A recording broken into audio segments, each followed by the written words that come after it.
I'll try and make this workshop as interactive as I can, because I do feel a bit wary of just rabbiting on endlessly to people. So feel free to feel involved in this, and hopefully this can be a bit of a creative process. So if it's okay, is everyone happy if I just do a quick go around just for people to say their name, hello, and maybe one word about themselves? But you don't need to do that, you can just say your name or why you're here, or yeah. Would you like to start? Oh yeah, Sam's my name. I'm very much just sort of a beginner in understanding permaculture systems and things like that. So yeah, I'm basically taking a back seat and trying to learn as much as I can. I've started to grow my own veggies and stuff, and I'm about to be tending chickens. So just on a learning beginning process and feel it out. And I've also got an interest in the wider, getting involved in the wider food co-op sharing of produce and things like that. Yeah. Ah, awesome. All that kind of thing. Fantastic. Yeah. That's what I like to hear. How about yourself? Hi, my name is Emma. I'm actually studying planning and landscape architecture, Oh, and I've awesome. worked in 2 local councils, Oh, and nice. I've studied permaculture, and I totally agree Oh, with everything good. that you've got to say Oh, about excellent. integrating permaculture into the planning scheme, and Brilliant. it needs to happen. It's great to have another like-minded person Yeah, here. you know, I've been thinking it for a long time. Yeah, nice, Mm. nice. Yeah. Yeah. Hi. Hi, my name is Sena. I have done permaculture design certificate course 2 or 3 years ago. Cool. And since then I have do something in my backyard, but we are in rent house, so I have to find out some different things with the permaculture and the land moving around. So I have some chickens, vegetables, the pots in the trees. Cool. Yeah. Nice, nice. Good stuff. I admit I don't know much about permaculture, but I think you need to be more self-sufficient and grow our own fruit and veggies, and that's all I eat, as you know. So plant-based diet. So I can see the necessity, not just the advantages, but the necessity. Definitely, very much so. Yeah. Kat. My name's Kat, and I'm Mark's housemate, and I like this approach to planning. I think it's important. Thank you. My name's Ben. I just finished Jeff Lawson's permaculture design course online. Nice. So all my stuff is quite theoretical, my knowledge. I also am an architect, but I work in modular construction. Yes. So yeah, I'm just trying to learn a little bit more about how I can apply permaculture. Cool. Nice. Good work. I'm Shay, and I'm interested in the built environment and how we can integrate growing systems within it and manage ourselves a bit better. Cool. Excellent. You want to say a couple of words? Yeah, hi, my name's Michael. I'm involved in too many groups, a number of self-sufficient resiliency groups such as Do It Ourselves, and also have in the past worked with a local federal MP in Brunswick, Helen Thompson, to explore population issues and help people in the local communities discuss it without it necessarily being a taboo subject, and kind of make it available for people to have open discussions about how population does affect town planning decisions and how that intersects with growth lobbyists and property developers and things like that, which I think all need to be fundamental conversations that we do have. Also really like growing my own stuff, find it very therapeutic, and think that's the future of our food supply will be, stuff we grow ourselves. So yeah. So true. Yeah. Well, thanks everyone. So a little bit about myself, very briefly. So I trained as a town planner. I used to work as a town planner. I worked as a planner a little bit in South Australia, in Western Australia, a tiny bit here in Victoria as well. I don't work as a town planner officially anymore because basically I got involved in town planning because I thought that would be a good way that I could help the environmental crisis that we are undergoing at the moment, with climate change, biodiversity loss in particular. And I believe that town planning was an issue that's often overlooked. And yet it's so fundamental. The way we plan our towns, the way we consume, how we consume, our carbon footprints are all interconnected to how we plan our towns. So it's really, really grassroots issue. I strongly believe that is the foundation. Good planning is the foundation of sustainable living. And I just wasn't managing to communicate that when I worked as a planner, and I've got increasingly frustrated. So basically, I thought the best thing I can do would be to try and spread awareness about alternative methods, alternative approaches to the way we plan. And of course, learning about permaculture, and I'm not a great, huge expert on permaculture. I know a fair amount about permaculture, but what I was interested in was how we can incorporate those permaculture principles into town planning. Because permaculture works, for a lot of people, it's very much a micro-level thing, which is very important about how we can regenerate land. But I want to see how we can connect all of that together to create cohesive communities. So that you've got everything coming up from the micro level all the way up to communities and towns and beyond. So you create that web, that sustainable, resilient web. The other issue that I talk about is population as well, because the rate of population growth also has an impact upon how sustainably we can plan and how we can keep up with that population growth in a sustainable way. So I'll start on that, and then we'll work into some other areas. I think that's a good issue. Does anyone know how much Melbourne's population is increasing on a yearly basis? Does anyone here have any idea what our population growth is at the moment? Okay, so our population growth here in Melbourne is 100,000 a year. So that's nearly 2,000 a week. And to put that into perspective, that is 50,000 more cars going onto the road every year in Melbourne. Now, in Australia as a whole, the growth per year is nearer 400,000 a year. So to put that into perspective, we're looking at a new Sydney's worth of people less than every 15 years.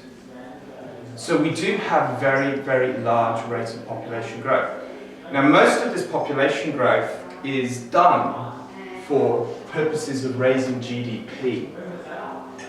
It's not because we're providing homes for tens of thousands of refugees. In fact, refugee intake into Australia is in fact less than 10% of all the people that are coming in. So we have a policy in place to raise our population rapidly for economic purposes. So this creates a few problems from a planning perspective, in the sense that can we plan sustainable communities at this rate of population growth? And if not, what is a sustainable rate of population growth that we can plan sustainably? Hello.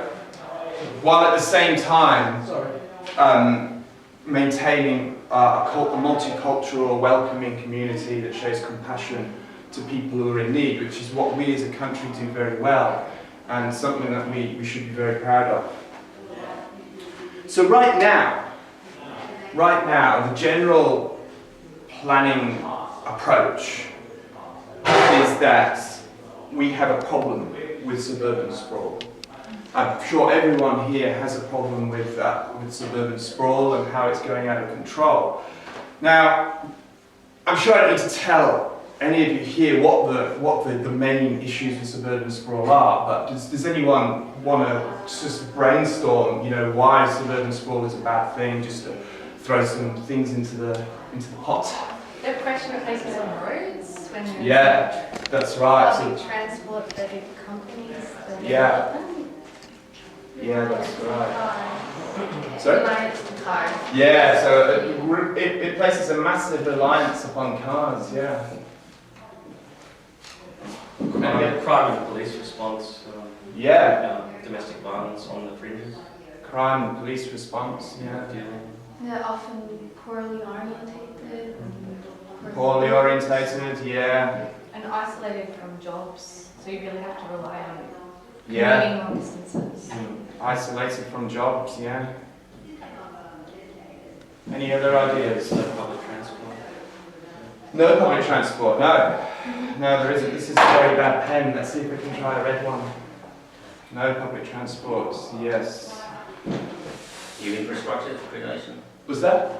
The extension of the existing infrastructure or more pressure? Yeah, so the need for new infrastructure, that's right. Yeah. Building on land that has high biodiversity value, if it's on the fringe. Yeah, biodiversity, yeah. Massive, yeah.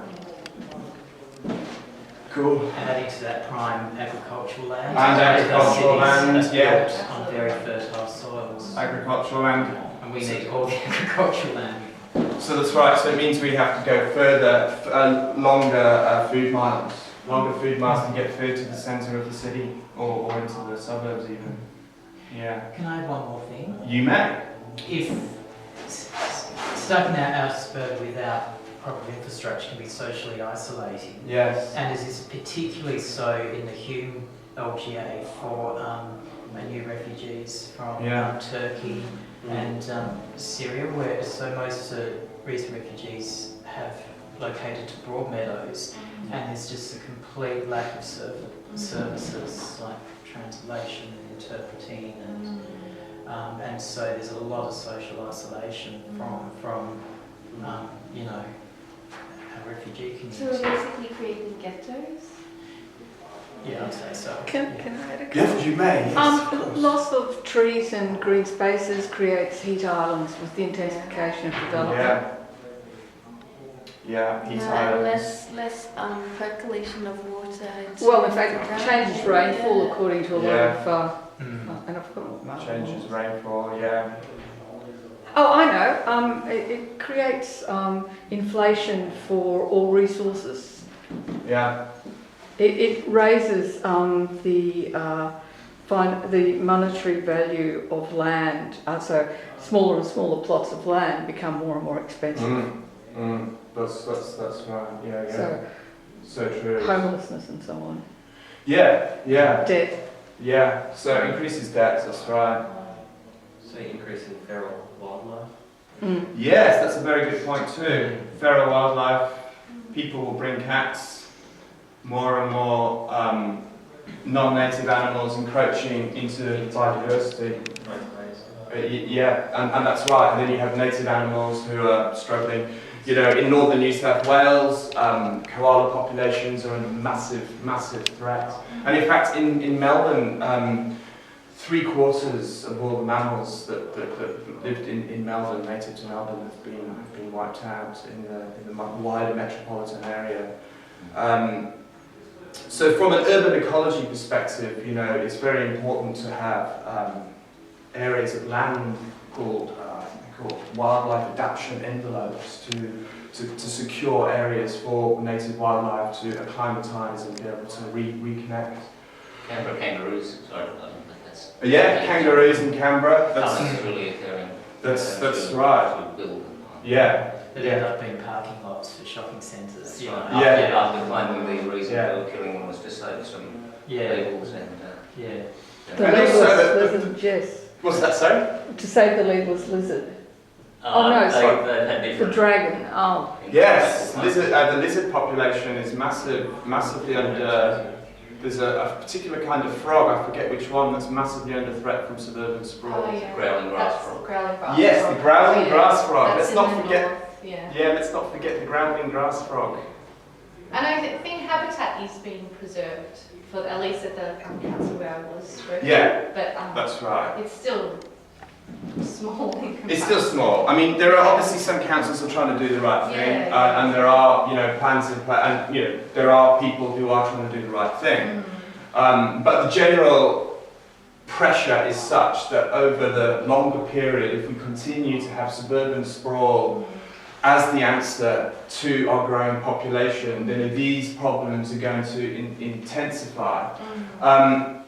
And one of the big problems as well is when they build new suburbs is that they generally tend to clear all of the trees, all of the existing native flora, plus disrupting the native fauna, and they build on it, and then as an afterthought, they plant trees, you know, as part of the landscaping afterwards, you know. So, yes. Oh, just you mentioned biodiverse envelopes, or to create Yes. envelopes for recovery, but what also happens is the wildlife corridors are destroyed, and Yes. so the animals are isolated. That's right. This Like is what I meant with refugees the and the rest of fragmented. it, Yes, exactly. So, wildlife corridors play an important role in two respects. One, they prevent the fragmentation of wildlife. So you don't have isolated pockets of wildlife that basically means that their ability to reproduce is hugely compromised. So the corridors allows that connectivity.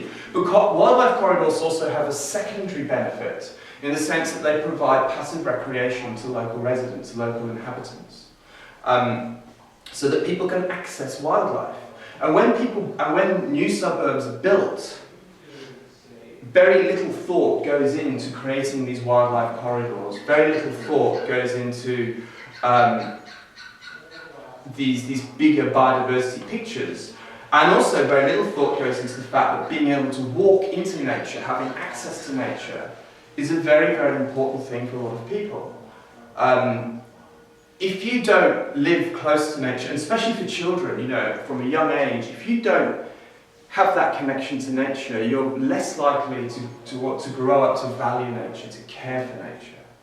And ironically, people who live in the inner suburbs of Melbourne often have better access to biodiversity in nature through reserves like the Merry Creek than people who live in the outer suburbs.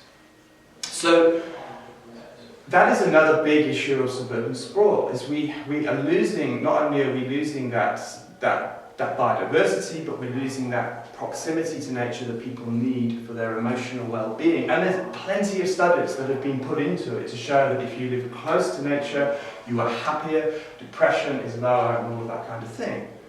And the fact that it's so car dependent as well, it means that it's very hard for people to be within walking distance of a park for active recreation. Now, really fundamentally, people should all be within walking distance of a park. It should be a fundamental human right. And in fact, in terms of open space, access to open space, we have some of the lowest rates of access to open space in the Western world for people who are living in the suburbs. So, the current suburban model is not sustainable. It really isn't.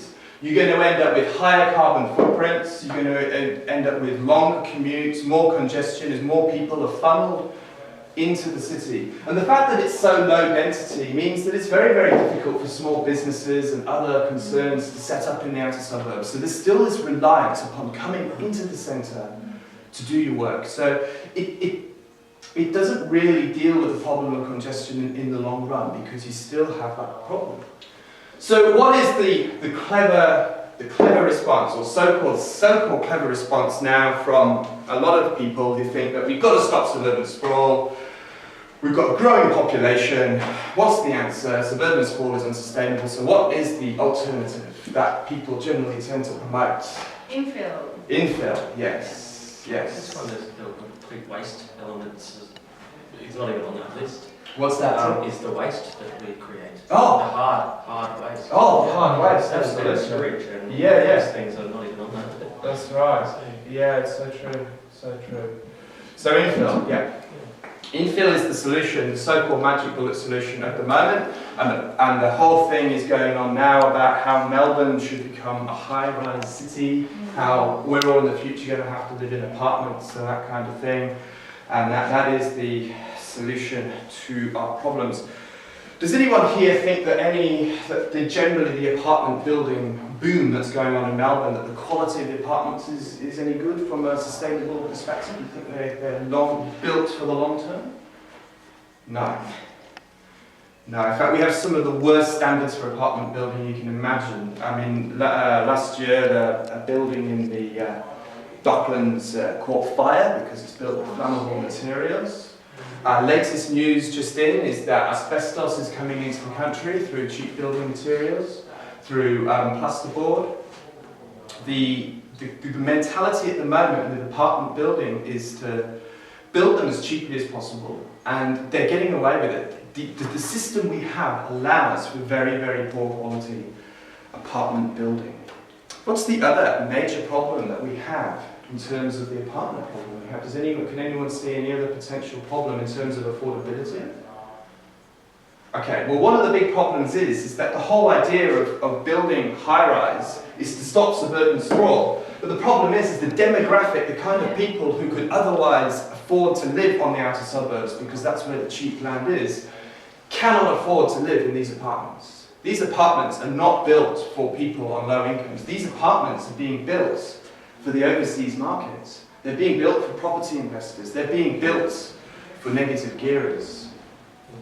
And the other problem is that most of them only have one bedroom, so they're only aimed at a very, very narrow demographic. Yes, I was just thinking about the monopoly in the market of the builders who are building these things. Yes. The few companies, the multinationals who are building them, and not the the smaller companies that are Australian.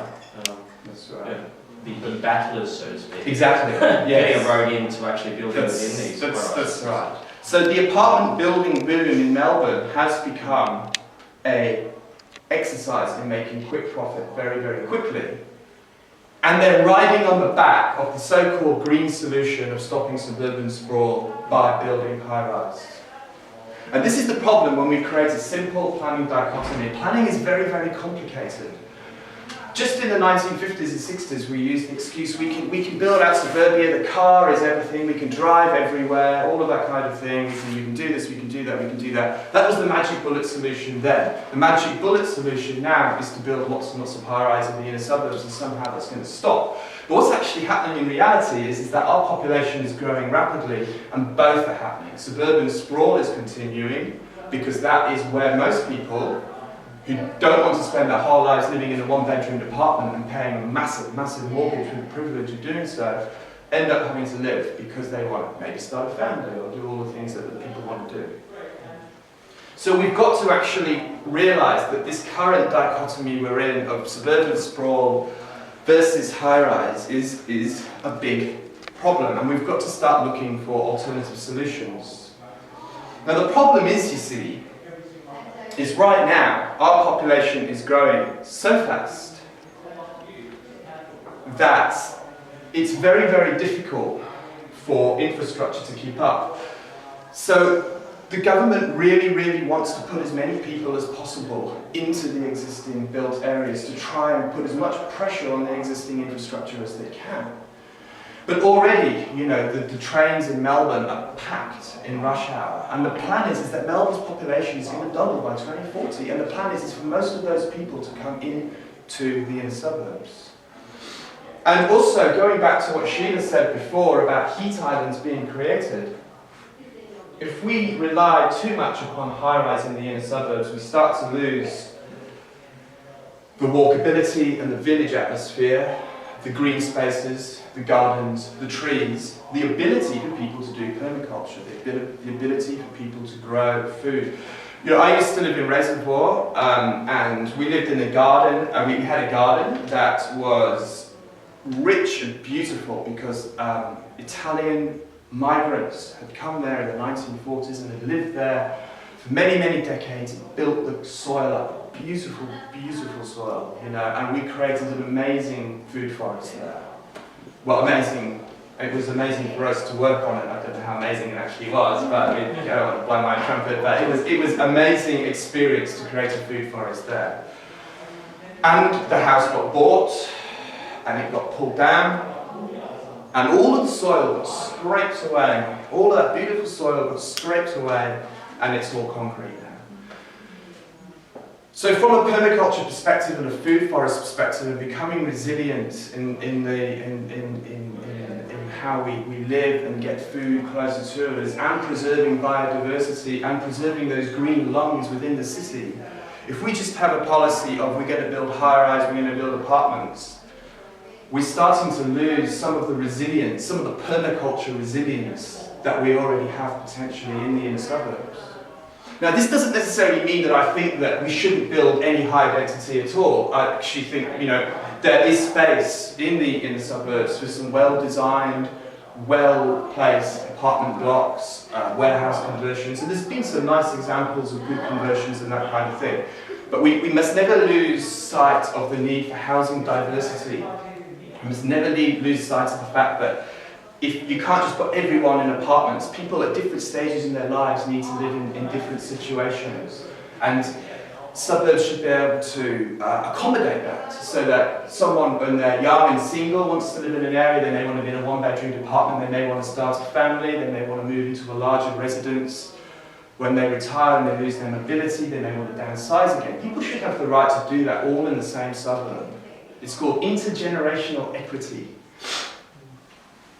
And intergenerational equity means also that you have within walking distance of parks, walking distance of nature, but you have a community garden, so that if you, for one reason or another, can't have a garden of your own, or for some reason or another you can no longer do your own garden, you need to move to a smaller place, you can go to a community garden and do gardening at a rate that you can cope with and feel part of the community. So the current apartment boom basically is currently, it's relying too much heavily upon putting too many people on existing infrastructure that wasn't originally designed for so many people.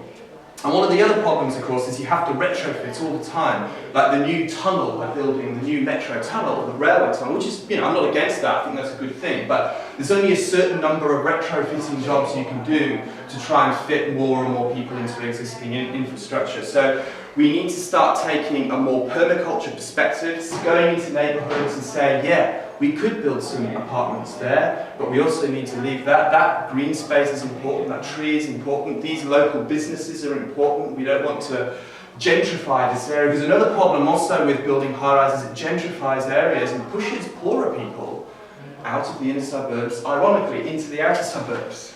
Because a lot of people live in share houses on low incomes. And it's these share houses that are often being sold off and being replaced with apartments. And a lot of people who lived in that share house cannot afford to live in the apartments that are put there in its place. So it's more people forced into suburban sprawl. So at the current way, they're feeding into each other. Yes, Michael? Oh, no, I was just going to say it's happening in Footscray with the previous generations of Somali and Ethiopian from previous generations of refugees being pushed out of Footscray, where they've got a lot of local businesses and communities. So ironically, its population growth is doing a huge disfavour for our refugees. It is, yes. Sheila? Oh, I'd just like to say that I appreciate what you said about the removal of the ability to do permaculture if you remove backyards and you don't allow new space. Yeah. But it's more than that. It's an abrogation of democracy. We know it as choice now, but it's actually a removal of civil and human rights to take control of your food. And in a time where we're seeing increasing evidence that genetically modified food is actually quite dangerous. This is a very severe abuse. This is. And we're not being given a choice at all. Permaculture is not on the radar. It's not on the radar. It's not on the radar. And we're told, yes, go on, please. And we are talking about apartment, but also the units. Like nowadays I have many, the big block of land they get, and then they put lots of units and they cover all the place with the concrete. Basically they have no gardens. That's Actually, right. instead of this, going up on the apartment and give a portion to, 5 units instead of 5 apartments, and that part is the green area, would be more maybe better, because they completely cover the soil with the concrete, and the quality is really very bad, the houses, and they don't have garden, nothing, tiny bit houses, the same, 1 bedroom, 2 bedroom, and they're all with each other. Absolutely, yeah. I just finished working for the city of Monash, and they're bringing in an amendment to increase setbacks, because they have that problem of units and apartments and big mansions, like covering the entire block. So I think they've increased it from 1 metre to 6 metres at the back. Can't remember the exact details, but it's a really good amendment, and it's also bringing in 3 canopy trees. Oh, good. But the response from the community has been so interesting. I can imagine. It's not all positive at all. No, it's interesting, isn't it? Like people have been complaining about how trees affect house their properties and Yeah. like the roots their property values, and a lot of it has been about property values. Like, but also people have been saying, oh, I can't redevelop my house because I want to do dual occupancy. And that's a really legitimate It is. A lot of people, thing as well. We're so obsessed with property values over So here. obsessed. So obsessed. And that's my theory is one of the reasons why the quality of so many apartments is so bad is because people are buying them as units of investment rather than as places to live. They're places that are just going to go up in value, whatever. It doesn't matter how crap they are because they're located in a part of Melbourne where people want to live. So there's no one actually moving into these places and going, and I spoke to someone the other day, he said he moved into a unit in the Docklands that was built in 2012. He moved in a few months ago, and he said the internal finishes were so bad that it looks as though they'd been there for 20 years. And he told me how all the skirting board fell off, and it's just he said to me, it's like living in a film set. It's like everything's just been put there as a film set kind of scenario. Just to make quick money. Yeah, just to make quick money. Yeah, that's right. So. Yeah, so also going back to what Michael was saying before about the fact is that the irony is that if you have a large rate of population growth purely to boost GDP, you actually start impacting on our multicultural society because places like Footscray are not going to be multicultural when the high-rise starts going up there, the apartment block starts going up there, and it starts getting gentrified. So more and more people moving into Australia are going to be forced into the social isolation and out of suburbia.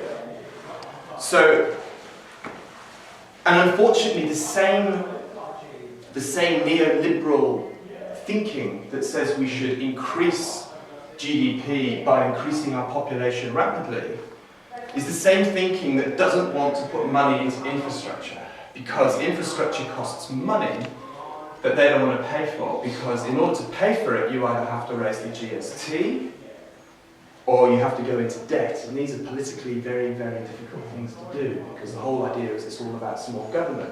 So you've got this kind of playoff. It's like well, we need to increase GDP by raising the population, but we also don't have the money in order to provide decent infrastructure. So we're raising GDP and lowering quality of life. So what I'm saying is that one of the facets of sustainable planning is to make sure that we don't raise population purely for GDP purposes. Population raises because we are a multicultural society. We want to grow that multiculturalism in a sustainable way by creating sustainable communities, meaningful communities. And we can do that, and we can raise the level of refugees, all of these things, and do a lot more to help the world while planning for sustainable communities. So, any thoughts on that? Yes? The raising of population for GDP, so where is the population coming from? Where is the population coming from? A lot of the population comes from the UK. A lot of it comes from India. Sheila, do you have any statistics for the... A lot via New Zealand. New Zealand, yeah. But more than 60% of the population growth is now from overseas immigration, so it's like 40% is from natural increase, which means that the incumbent population is actually losing its grip on all the convention structure and the electorates. Everything's changing too fast. We're losing the land and everything. I might also say that whilst it's all very well to welcome refugees, a hell of a lot of them are coming from places where we're at war, where we're actually supporting illegal wars, especially in the Middle East at the moment. And I would suggest in the Ukraine. So we should have, I'm always amazed that at the Refugee Action Collective and so on, they never say, why don't we stop the war? There's just a complete silence on anti-war movement. But the 60% plus since 2009 has come from overseas immigration. And Britain and New Zealand are very strong sources. They tend to change. Tends to change. A lot from India. Obviously, we obviously, just going on topic slightly, I believe we obviously need to do a lot more proactively to help the world, and we need to do, target foreign aid better to help reproductive rights for women and education levels abroad, and do more to prevent wars from happening. but whether we like it or not, wars do happen, things do happen, and there are refugees, and Australia does have a proud history of supporting refugees, and in fact refugees have enhanced our community so much, and multiculturalism has been so successful, and it worked. It happened at a pace up until the mid-90s, when John Howard massively boosted population as a form of GDP. It was going at a rate that was reasonably, in my opinion, was reasonably sustainable.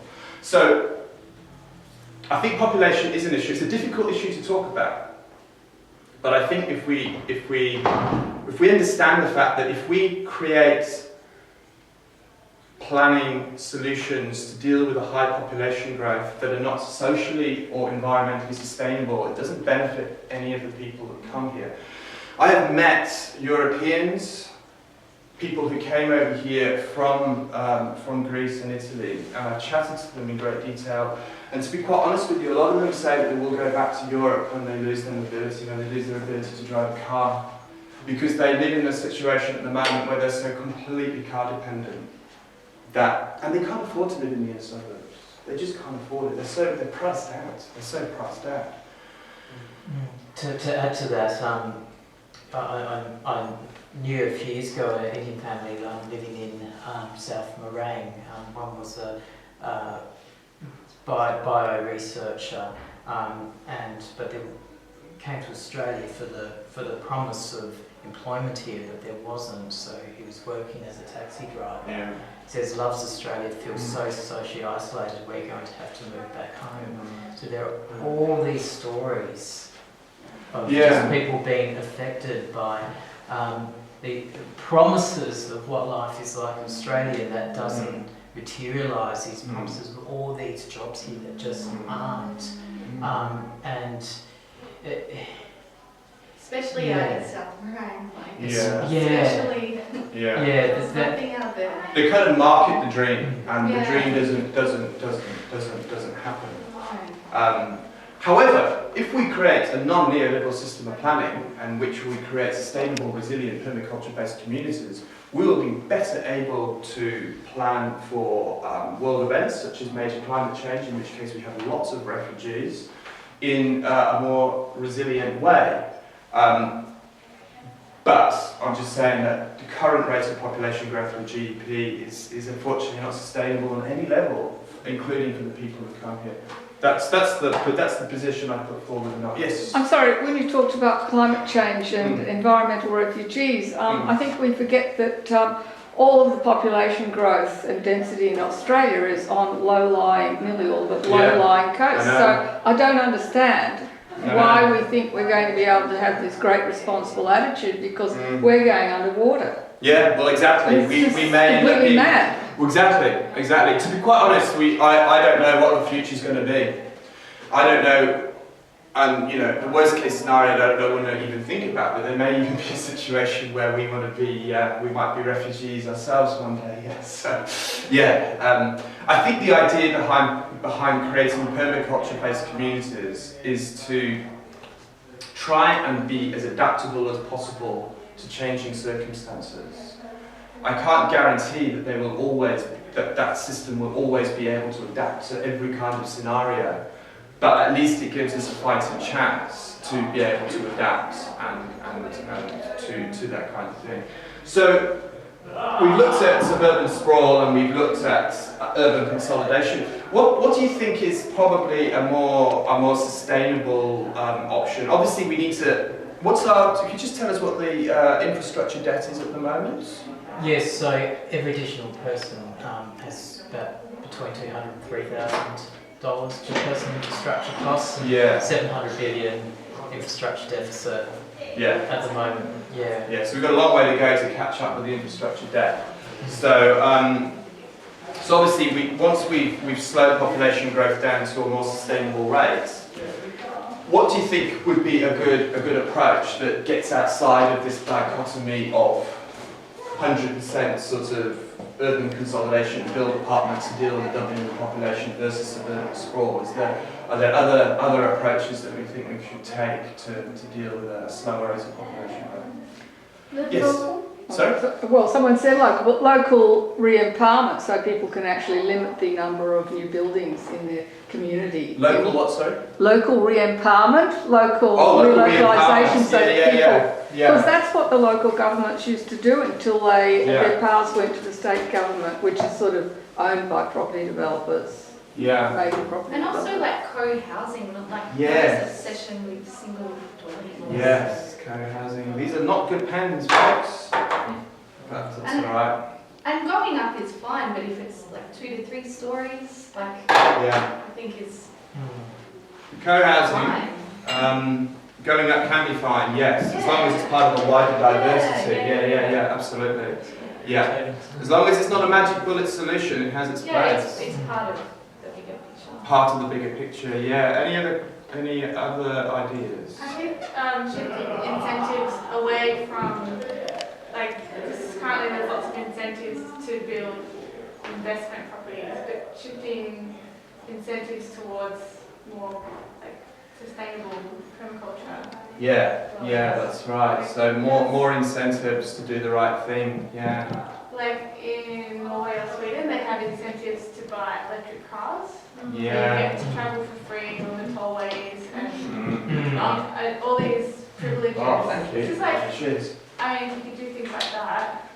So that it's Yeah. attractive for people to build more sustainably. Yeah, That could help. that's a really good point, yeah. Any other ideas?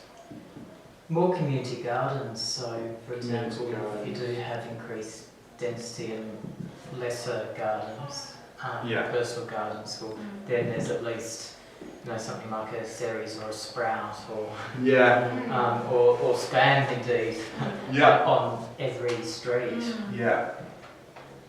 Yeah, good Which stuff. will also bring people together. Yeah. Any other ideas? What about houses used to have backyards?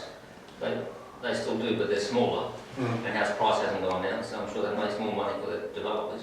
Mm. But the opportunity, even if those people didn't use their backyards to grow food, mostly now they can't. They certainly can't in units. Mm. And we're talking about making places like this, which is great. Mm. But even just the ordinary, having some land per house. Mm. So that this many people to this amount of actual land. So getting a ratio, a ratio of people to open space, yeah. And return of full water rights, because you pay for water in densely populated spaces. But actually, big agriculture is the only one that can pay a lot for water, and ordinary farmers are having real problems now. But if you want to have a permaculture garden, and there are massive water restrictions because of population growth, you've lost that right. You've lost that right. You've lost that right to survival, Yeah, especially when you're unemployed and so on. yeah, that's right. Yeah. I also think that we should be looking strategically at some of the existing settlements outside of Melbourne that are already on things like the V-line train line, to start reinventing the village as a model of living as opposed to the outer suburb. So I believe that by creating urban villages, we can start to tick off some of the boxes that you need to tick off in order to create sustainable settlements. So before we talked about how an outer suburb, you generally tend to have one type of housing, or it's generally kind of low density. Whereas if you create an urban village, you have a diversity of different housing types, which goes back to the whole intergenerational equity kind of thing. And if you go to a small town or a village, you see townhouses, you see detached houses, you see houses of all different sizes. They all gel together really well. So what we do is we increase the density. Not increasing the density in already dense urban villages in the inner suburbs necessarily, though we can still do that a bit, especially with co-housing projects. But to actually, rather than create new suburbs on the fringe, to create new urban villages.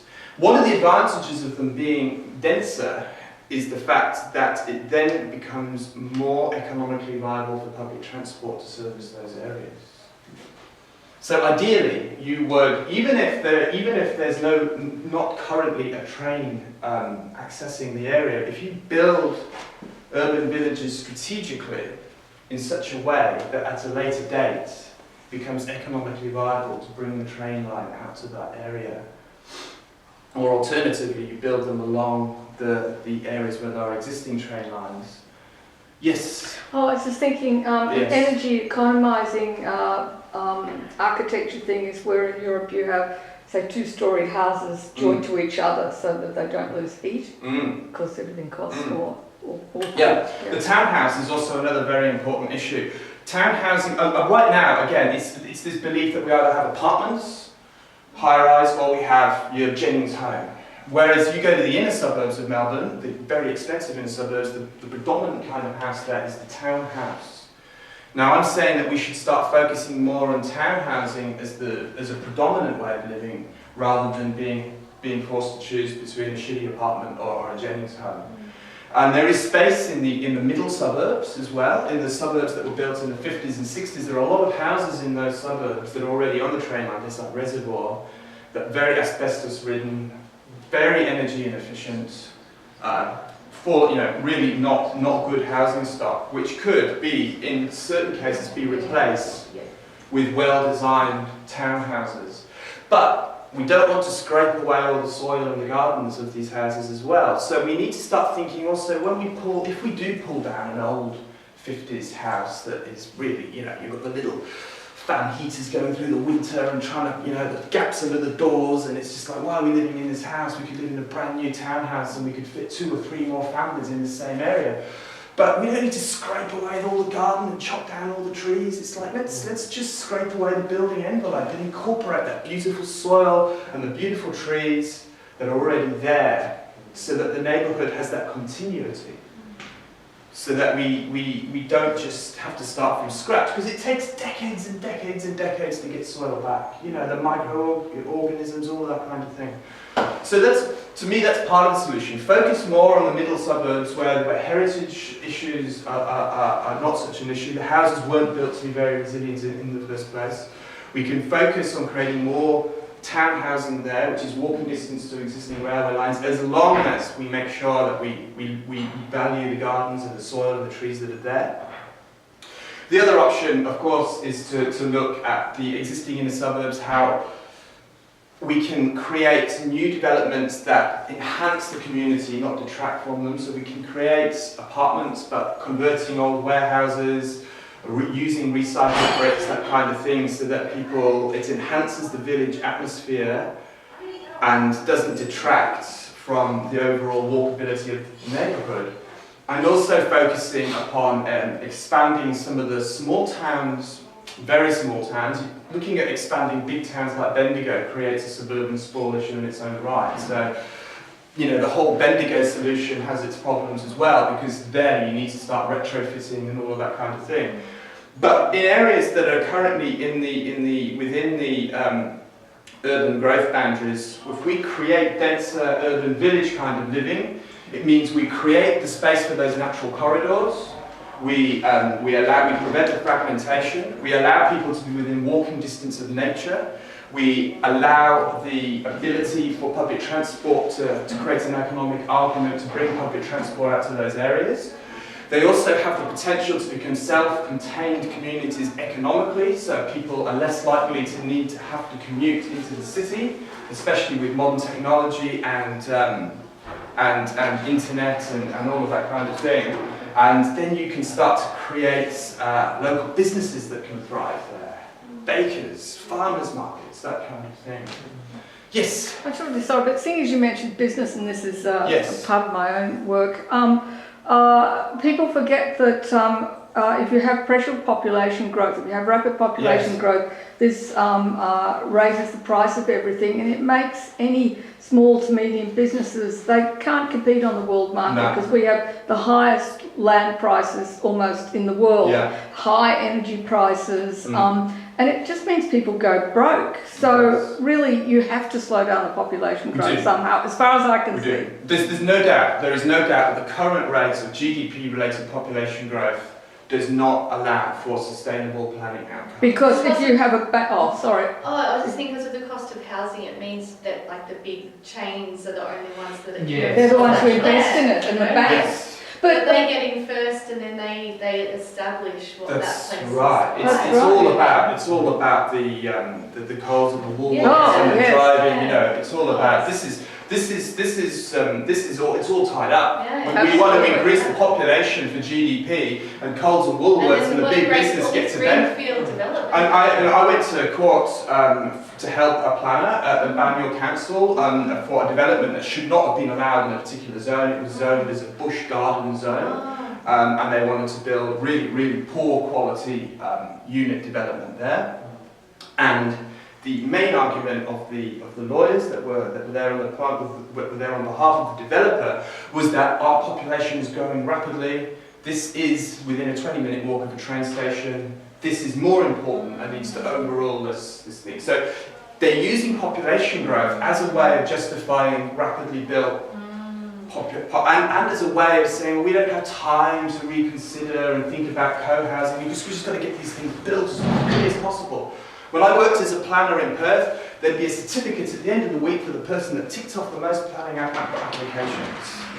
The one who got the most rubber stamps done got the keg of beer at the end of the week, you know? The property developers are also the ones lobbying the politicians, and there's been a bit written about funding depends on unpromised population growth, or at least numbers of properties that are released. That's right. And so they're claiming the problem that they themselves have lobbied for. So that's right.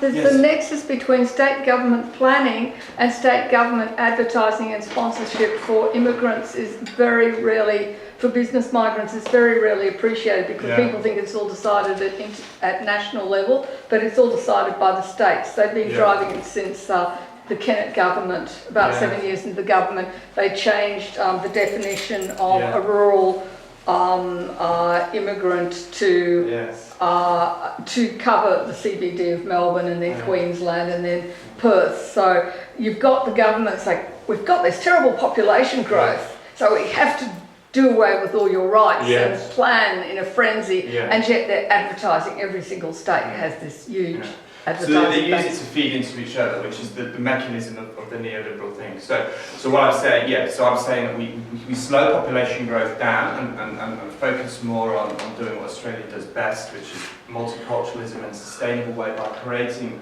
sustainable communities and enhancing our existing communities in the inner suburbs and doing that. But the great thing about, go on, I could ask, isn't it also individual people's, if the people ask something, or lots of people refuse to bring something, like going to, this is similar, for example, instead of going to big supermarket, if people prefer going to the small places for shopping, local, so they have to find a solution, because this is how many people goes, they make the profits and they are getting bigger. The house solution like this kind of, for example, the people get lots of money because it's getting more expensive, the places. So it makes sense they build, because they are not gonna live by themselves actually. If the people gonna live by themselves, they more care about what kind of place they are gonna live. But the places makes money, so if it's like when they sell this and they make it cheap but two instead of one, and they sell this and they go some further with this money, but doesn't care about how many trees in there. That's right. That's the problem. That's because it's all. That's right. We've made property all about money and not about livability, and we've really got to get back to that. This is going back to the whole permaculture principle. So, permaculture means it's a permanent culture. It's about creating resilient communities, and a resilient community is a community where you have the most diversity in options in order to do things that are sustainable. So the more ticks, the more boxes you can tick, the more sustainable a community is. So if you can walk to a train station, that's one box you can tick. If you can have a community garden, that's another box. If you have an indoor community space like the one we have here, There's another box you can tick. If it's a walkable neighbourhood, if there's a farmer's market, keep ticking those boxes. The more boxes there are, come in, come in. I'm just about to finish. Oh, that's all right, because we're just about to do the dedication for the garden. Okay, 1 minute. I'm just going to have, Okay. yeah, less than a minute. So yeah, so these are all the things that we need to do, and that's why permaculture is so important in planning, because it takes on that holistic approach that we use at the micro level. All right, thank you very much, everyone. Thank you so much.